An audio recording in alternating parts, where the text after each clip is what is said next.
Bonjour à tous, nous allons maintenant attaquer la dernière partie du cours sur le protocole IP, à savoir le protocole IP version 6, IPv6.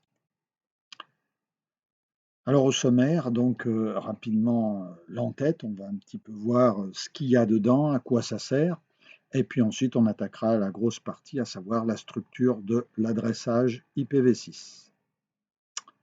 Alors au niveau de l'entête IPv6, tout d'abord on peut se poser la question pourquoi l'entête IPv6? Eh bien, on peut l'observer rapidement sur cette courbe, on voit qu'il y a une forme de saturation des adresses. Alors cette saturation a pu être un peu retardée grâce à un certain nombre d'artifices, à savoir l'adressage sans classe, CIDR, qui s'est substitué à l'adressage de classe qui, lui, a été saturé au début des années 90. Et puis ensuite, on a trouvé la NAT également, qui a permis de disposer de grosses quantités d'adresses privées, ce qui a pu encore retarder le passage à l'adressage IPv6.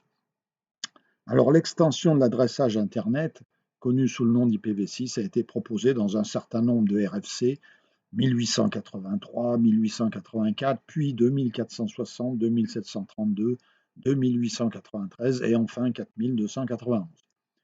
Donc toutes ces références, si vous voulez, vous permettent d'accéder à tous les détails si ça vous intéresse sur le protocole IPv6.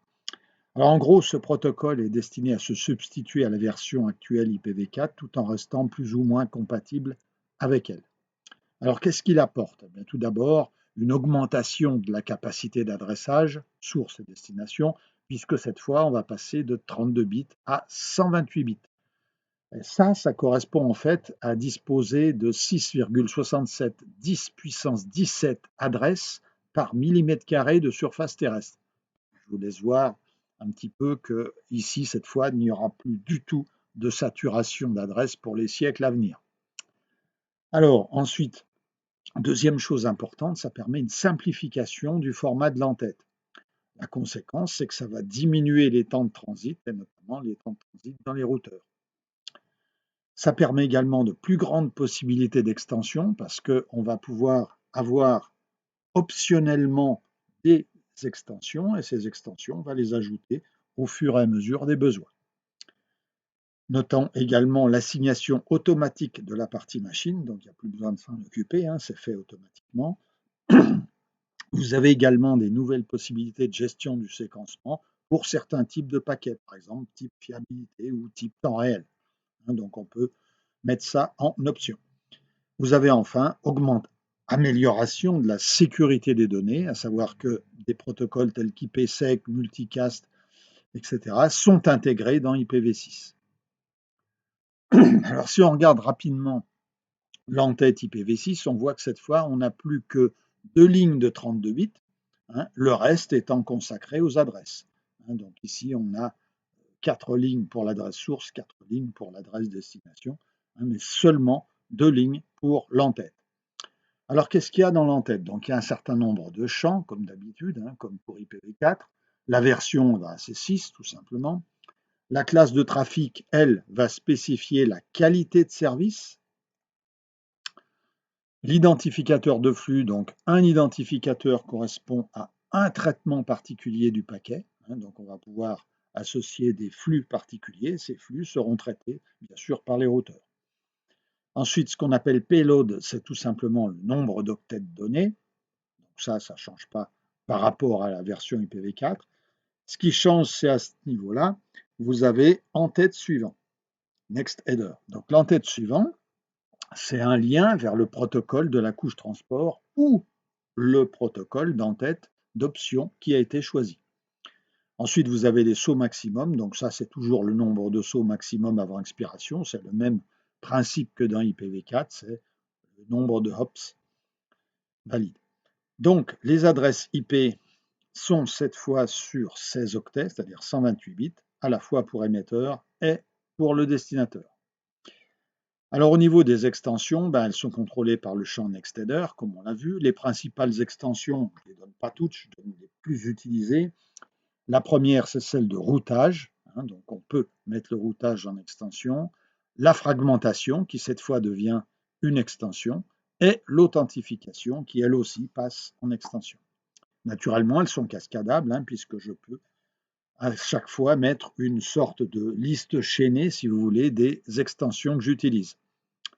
Exemple, extension de routage avec deux possibilités. Loose, cette fois, le nombre de sauts peut varier de 1 à n, ou strict, et dans ce cas-là, le nombre de sauts n'est que de 1. Donc, je ne peux utiliser qu'un seul routeur. Donc, voilà un exemple d'extension avec cascadable. Donc, vous voyez qu'ici, dans l'entête IPv6, je mets dans next header en tête suivant égale TCP. Donc, ici, je vais trouver un en-tête TCP, puis les données. Ou alors, je peux mettre dans l'entête IPv6 en-tête suivant égale routage. Donc, j'ai un en-tête de routage à la suite, dans lequel j'ai également un champ en-tête suivant égale TCP. Donc, ensuite, je vais trouver l'en-tête TCP, puis les données. Enfin, au final, l'en-tête IPv6 peut contenir en-tête suivant égale routage. Donc, je vais avoir un next header qui sera du routage, dans lequel il y a en-tête suivant égale fragmentation. Donc, je vais trouver une fragmentation ensuite avec son en-tête. Et dans l'en-tête fragmentation, il y aura en-tête suivant égale TCP. L'en-tête suivant sera TCP, suivi des données. Voilà. Donc, en bilan, il n'y a pas de fragmentation dans les routeurs, mais peut être nécessaire dans la machine source. Donc, tout est fait dans la machine source. Cette fois, le gros du travail est rejeté dans les machines sources. C'est ça qui est important de comprendre. L'organisation hiérarchique des adresses, comme dans IPv4, on est toujours en mode hiérarchique. Et vous avez une chose importante, c'est ce qu'on appelle le préfixe. Le préfixe, c'est ce qui spécifie la partie réseau de l'adresse. C'est la même idée que dans IPv4, mais en beaucoup plus fin. Donc l'agrégation va permettre de réduire la taille des tables de routage, et ça aussi, c'est important pour accélérer les traitements. Alors passons maintenant à la structure de l'adressage IPv6. Alors tout d'abord, au niveau syntaxe, les adresses de 128 bits permettent plus de flexibilité lors des évolutions de réseau. Toute machine ne va pas posséder une, mais plusieurs adresses IPv6, on va voir comment et à quoi elles correspondent. L'adressage, cette fois, n'est plus au format décimal, mais il est au format hexadécimal par groupe de 16 bits, donc séparés par des 2 points. Ce qui veut dire quoi? Ce qui veut dire que j'aurai 4 digits hexadécimales suivis par 2 points, puis 4 digits, etc. Alors, s'il manque un digit, eh bien, c'est que la partie supérieure, par exemple, est à 0, c'est le cas de cette adresse. On va le voir.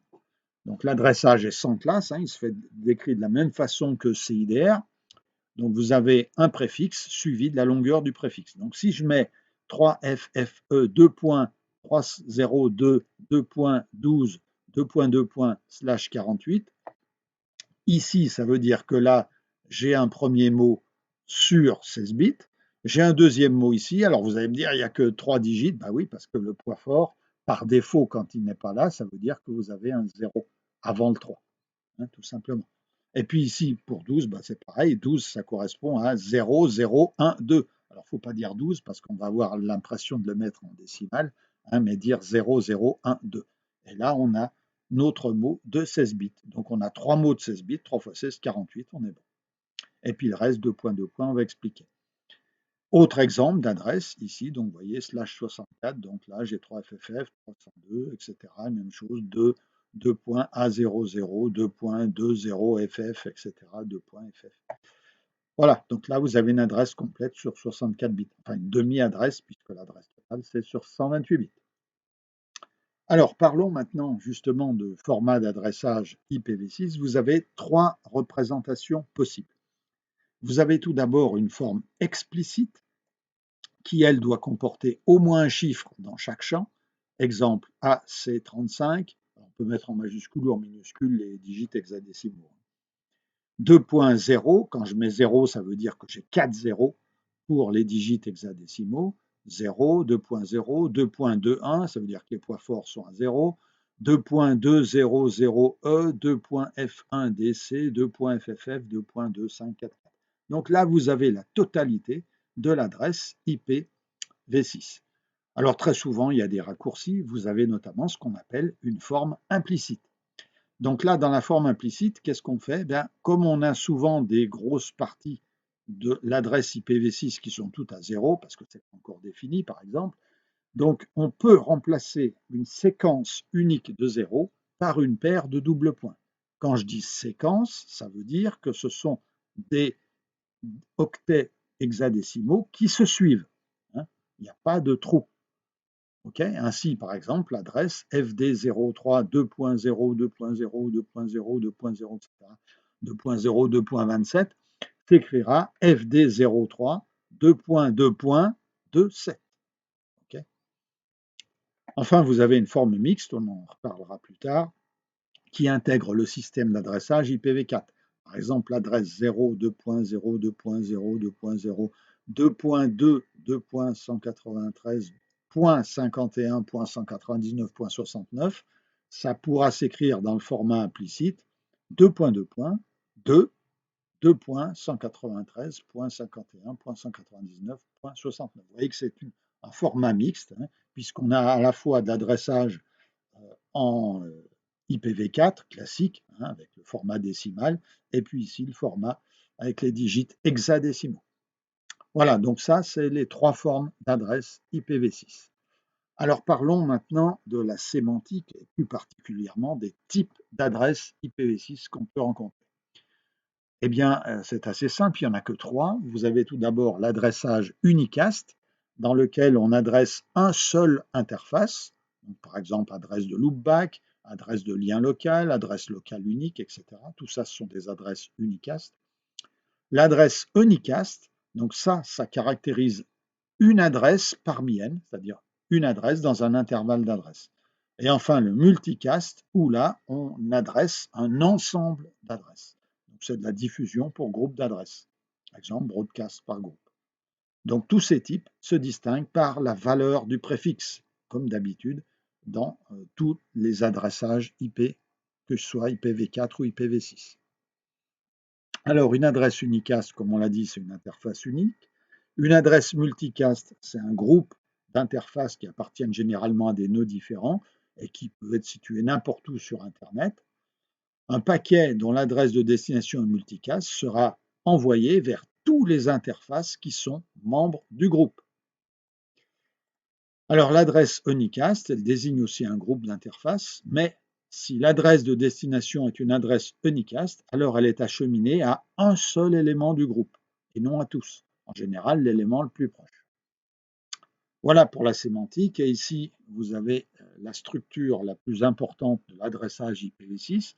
Donc, vous voyez que le multicast et l'unicast donc, sont des cas un petit peu particuliers.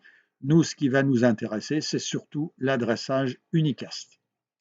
Alors, dans l'adressage unicast, on trouve l'unicast global, ça ce sont les adresses qui sont routées sur Internet, puis des adresses qui sont locales. Alors, vous avez l'adresse de lien local, vous avez l'adresse locale unique, vous avez l'IPv4 intégré, vous avez le loopback, donc le loopback c'est, pour faire les tests, c'est la même valeur, rappelez-vous 127.0.1 pour l'IPv4, hein, c'est exactement la même sémantique que cette adresse. Puis vous avez les adresses non spécifiées. Donc si je mets 2.2./128, c'est quoi? Ben, ça correspond tout simplement au 0.0.0.0 d'IPv4. D'accord? C'est-à-dire c'est le joker. Voilà. Alors les préfixes généraux d'une adresse IPv6, revenons en détail. Vous avez link local unicast adresse, donc les adresses locales uniques.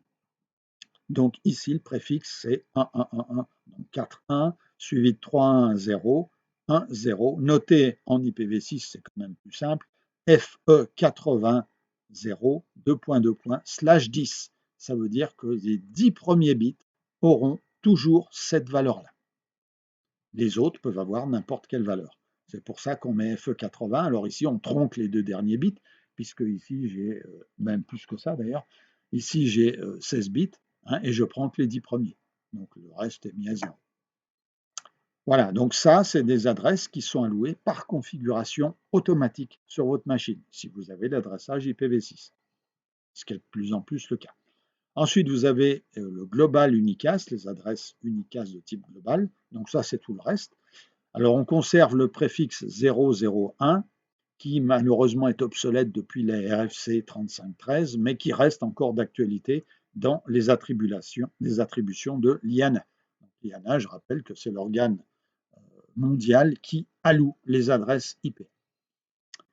Alors vous avez enfin l'unique local unicast addresses, c'est-à-dire les adresses locales unicast uniques. Donc là, vous avez une structure à 7 bits qui a la valeur suivante, 4 1 suivi de 2 1 puis un 0. Donc ça, c'est noté en IPv6 FC00/7. C'est-à-dire que seuls les 7 premiers bits de ce mot de 16 bits qui sont là-dedans seront pris avec cette valeur-là. Et enfin, vous avez les adresses multicast. Donc là, on aura simplement 8 1 qui se suivent. Et ça, c'est noté en IPv6 FF00/8. Voilà. Alors, adresse unicast, adresse de lien local, à quoi elles servent? Elles ne passent pas les routeurs, c'est-à-dire que la portée, c'est le réseau local, par exemple des machines qui ont le même lien Internet, elles sont générées automatiquement et elles sont uniques, il n'y a pas de sous-réseau.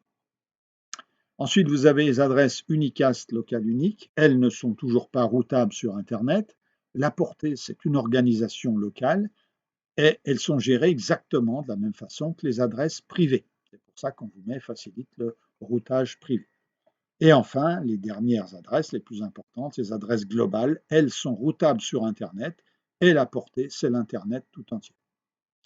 Donc un exemple, si je prends le réseau Renater de la recherche, donc vous voyez que ici, les adresses Renater sont des adresses globales, elles sont routables sur l'Internet. Les adresses de l'IUT, elles, seront des adresses de type unicast local unique, c'est-à-dire que j'ai un réseau à diffusion locale. Et enfin, si je prends une salle de TP dans l'IUT, elle, ce sera des adresses de lien local. Voilà, pour vous donner un petit peu la structure hiérarchique de ces adresses.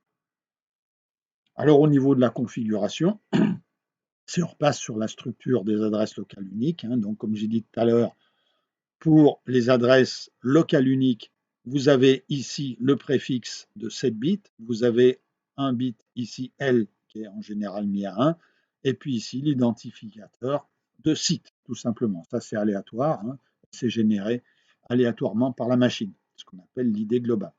Enfin, vous pouvez avoir une partie subnet qui est adresse de sous-réseau, dont le fonctionnement est le même que dans IPv4.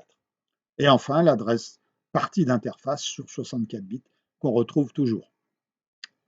Maintenant, si on regarde les structures d'adresse de lien local, donc ici vous avez le préfixe sur 10 bits, tel qu'il a été donné avant, donc ici /10, puis vous avez 54 bits qui eux sont mis à 0.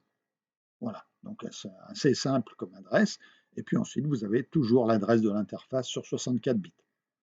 Ça, c'est la partie qui est liée à la carte réseau, comme on va le voir. Et enfin, vous avez la structure des adresses unicast globales, donc celles-là sont routables sur Internet. Donc là, on reviendra là-dessus. Vous avez une partie préfixe de 48 bits qui donne la partie publique, si vous voulez, une partie de sous-réseau sur 16 bits, l'ensemble vous donnant les 64 bits de la partie réseau, et puis toujours la partie machine sur 64 bits. Voilà, donc revenons sur ces adresses. Ces adresses de lien local sont des adresses dont la validité est restreinte à un lien et permettent la communication entre deux nœuds voisins. Donc, par exemple, même réseau de couche 2, type de VLAN Internet, connexion point à point, par exemple PPP, extrémité de tunnel, genre IPsec, voilà, ce sont des adresses de lien local. Ces caractéristiques, c'est l'unicité. Donc, il y a un protocole de détection de duplication d'adresses avec un algorithme DAD avec ICMP-v6. Donc, naturellement, comme dans IPv4, ces adresses doivent être uniques sur un réseau donné, bien sûr. Elles sont non routables, un routeur ne retransmettra jamais un paquet ayant une adresse source à destination de type lien local. Alors, pour construire automatiquement cette adresse de type lien local, eh bien, on concatène le préfixe FE80/64 aux 64 bits de l'identifiant de l'interface. Alors, voyons un petit peu cette fameuse adresse d'interface. Donc, c'est la partie droite de l'adresse IPv6, cette partie-là. Ça, c'est le préfixe, ce dont on vient de discuter maintenant. Alors, cette partie-là, elle est normalisée. Elle correspond à un format appelé EUI64. C'est les 64 bits points faibles de l'adresse IPv6. Ils sont calculés à partir des adresses MAC. Comment? C'est très simple. Vous avez des règles I3E. Alors, je rappelle que les règles I3E permettent d'adresser une adresse MAC sur 48 bits. On va la transformer en adresse EUI64. Pour ça, on la découpe en deux. Dans l'adresse MAC sur 48 bits, donc 48 bits c'est 2 fois 24 bits, vous avez la partie haute 24 bits qui correspond à l'identifiant du constructeur et vous avez la partie basse sur 24 bits qui a un numéro de série chez ce constructeur. Ça, c'est l'adresse MAC. Alors cette adresse MAC découpée en deux, on prend la partie identifiant du constructeur et on inverse le 7e bit. Le 7e bit, poids fort, bien sûr, en partant de la gauche. Donc, ayant inversé ce 7e bit, on obtient une nouvelle valeur sur 24 bits. La partie basse, on la récupère telle que, et on insère entre les deux une partie constante, 3F, E. Donc FFFFE, voilà, sur 16 bits. Et tout ça va nous donner une adresse sur 64 bits. C'est la fameuse adresse d'interface. Donc un hôte va configurer son ou ses adresses globales à partir de l'annonce des préfixes qui est faite par un routeur. Ça, c'est le protocole ICMP version 6. Ensuite, il concatène ces préfixes à l'identifiant de l'interface pour former les adresses globales, et il n'y a pas de préfixe qui est réservé aux adresses globales. Ça, c'est décrit dans le RFC 4291. Voilà comment on fabrique l'adresse globale. Alors, le RFC 3585 précise ce format pour tous les préfixes, autres que les préfixes commençant par la valeur 00. Donc, vous avez tout d'abord une partie publique, qu'on appelle la topologie publique, qui est sur n bits. Vous avez ce qu'on appelle le sous-réseau ID. Là, il vous reste 64 moins n bits. Et enfin, les 64 bits qui restent, comme on vient de voir, c'est l'identifiant d'interface. Donc, l'IANA respecte aujourd'hui les recommandations de la RFC 3177 et 3587. Donc, si on veut regarder ça en un peu plus détaillé, donc vous retrouvez toujours l'interface ID ici, qui est calculée à partir des adresses MAC. Puis, vous avez ici le préfixe 001 sur 3 bits, qui dit que c'est une adresse routable sur Internet. Vous avez ce qu'on appelle le Top Level Aggregator, TLA, sur 13 bits, ici, qui concaténé aux 3 bits va vous donner 16 bits. Vous avez ce qu'on appelle le Next Level Aggregator, ici, qu'on voit là, qui lui est sur 32 bits. Donc l'ensemble de ces valeurs, le préfixe, le TLA et le NLA, vous donnent une adresse qu'on retrouve ici sur 48 bits. Donc il vous reste 16 bits pour le SLA. Le SLA, c'est le Site Level Aggregator, c'est une adresse de site qui est fournie ici. Voilà, donc ici, la partie publique, c'est la partie que vous avez ici, sur les 48 bits. Vous avez ensuite le SLA, et tout ça vous donne une partie sur 80 bits. Voilà. Le reste, bien sûr, c'est ce qu'on appelle la topologie privée, entre guillemets. Alors, les adresses de type global, elles ont 3 niveaux de hiérarchie, comme on vient de le voir, une topologie publique sur 48 bits, dont 3 bits sont fixes, alloués par le fournisseur d'accès, c'est toujours ce fameux TLA, une topologie de site sur 16 bits qui va permettre de coder les sous-réseaux du site, c'est le SLA, ce qui vous donne donc l'adresse, comme on vient de le voir, qui a cette structure-là. Voilà, 3 plus 45 plus les 16 et les 64 pour l'interface ID. Alors, un exemple, le préfixe TLA attribué à RIP NCC, c'est 2001.2.0600.2.2./16. Donc ça, le RIP NCC, donc c'est le réseau européen IP, Network Coordination Center. Ça, c'est en Hollande, et c'est le registre régional d'adresses IP qui dessert l'Europe et le Moyen-Orient. Donc toutes les adresses d'Europe et de Moyen-Orient sont adressées par ce constructeur, avec ce préfixe-là. Alors en dessous, on va trouver par exemple le fournisseur Renater, qui est un sous-réseau de celui-là, qui aura la pour structure 2001 2.06602.2/32. Et si on veut par exemple adresser l'université Jussieu en IPv6, eh bien on aura 2001 2.0660. Donc on est bien dans Renater, mais on est dans le sous-réseau Jussieu de Renater. Donc 3300, 2.2./40. Vous voyez qu'à chaque fois, on augmente ici le préfixe. Donc vous avez une structure un petit peu de tout ça qui vous montre donc ce qu'on vient de discuter, à savoir le pari Jussieu. Donc là, on éclate un petit peu le NLA pour vous montrer qu'il y a 2 fois 8 bits qui sont spécifiés pour les sites. Voilà. Donc je vous laisserai regarder ça en détail un petit peu plus loin sur la doc. Voilà, donc maintenant passons aux adresses multicast. Donc les adresses multicast, là c'est assez simple. Pour la première partie de préfixe, c'est-à-dire sur 8 bits, vous avez FF, donc ça c'est fixe. Vous avez ensuite un octet ici de 8 bits, bien sûr, comme tout octet, dont le premier bit X ici n'est pas encore attribué, c'est ce fameux bit poids-fort ici. Vous avez ensuite les bits R et P, ici, décrits dans le RFC 3306. Voilà, ce sont ces deux bits-là. Puis le bit T, ici, qui est le bit transient, décrit dans le RFC 3513. Donc s'il est à 0, il s'agit d'une adresse permanente, exemple des services réseau, NTP, DHCPV6, etc., ou des services commerciaux, diffusion de la télé, radio. Et s'il est à 1, eh ben, c'est tout simplement une adresse temporaire, multicast. Voilà. Puis ça décrit la portée, tout simplement, de ces adresses, puis ça, le numéro du groupe. Donc avec ça, on va pouvoir faire, par exemple, de la diffusion TV à la demande, etc. Voilà, donc le champ portée scope, quelques informations dessus.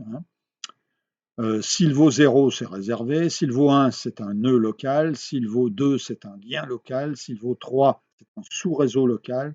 S'il vaut 4, c'est de l'administration locale. 5, c'est un site local. 8, une organisation locale. Et enfin, E, c'est du global. Et puis F, c'est réservé. Voilà, donc exemple, ici l'adresse FF02 2.2.1 remplace le broadcast IPv4 de niveau 2. Alors, passons à la découverte de préfixes. Donc, comment ça se passe sur une carte réseau si j'ai une machine qui fonctionne en IPv6. Donc, si je suis en IPv6, je suis relié forcément à un routeur IPv6. Donc, à la mise en service de l'interface réseau, on m'alloue automatiquement une adresse lien local. Donc, ça, je n'ai pas à la calculer, c'est fait automatiquement comme on l'a vu. Ensuite, il y a envoi d'un message ICMPv6 vers le routeur le plus proche. Donc ce message s'appelle Router Solicitation et pour ça, il utilise l'adresse de lien local du dessus. Le routeur sur le réseau va répondre par un message annonce de type routeur contenant entre autres le préfixe. Donc l'adresse globale va être calculée à partir du préfixe que m'a envoyé le routeur. Et cette adresse sera allouée à l'interface et donc j'aurai encore une autre adresse IPv6 globale qui cette fois me permettra de dialoguer sur Internet. Voilà comment ça se passe. Alors il reste à voir une dernière chose, c'est comment on fait un petit peu le pont avec IPv4 parce qu'on sait qu'actuellement tout fonctionne encore beaucoup en IPv4, donc comment on interface les deux. Alors, vous avez tout d'abord ce qu'on appelle l'interfaçage direct. Donc là, vous avez les 8 bits qui sont à 0. Vous avez ensuite 72 bits qui sont mis à 0, puis 16 bits qui seront soit mis à 0, soit à FFF. Et ensuite, on mettra l'adresse IPv4. Voilà, exemple, si j'ai 192.168.10.2, j'aurai donc deux possibilités en /80 qui me donnera des adresses IPv4 compatibles, donc qui sera 2.2.192.168.10.2 ou C0 à 8, 2.A0A 02. Donc ça, c'est la traduction de ça, tout simplement, mis au format hexadécimal. Exemple d'utilisation, tunnel IPv4 qui transporte de l'IPv6.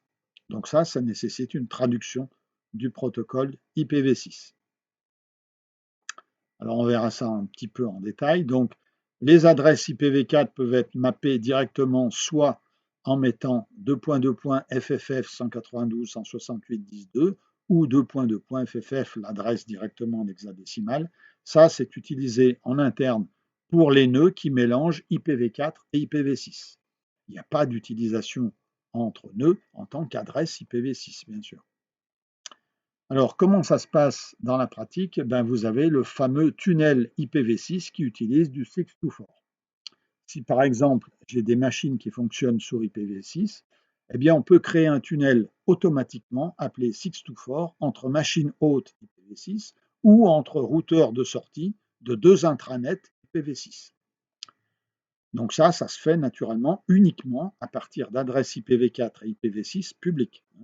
L'adresse IPv6 est mappée sur l'adresse IPv4 et elle sera attribuée à l'interface. Donc un exemple pour bien comprendre comment ça se passe. Donc ici, j'ai un système IPv6 avec au moins une machine fonctionnant en IPv6, idem à l'arrivée.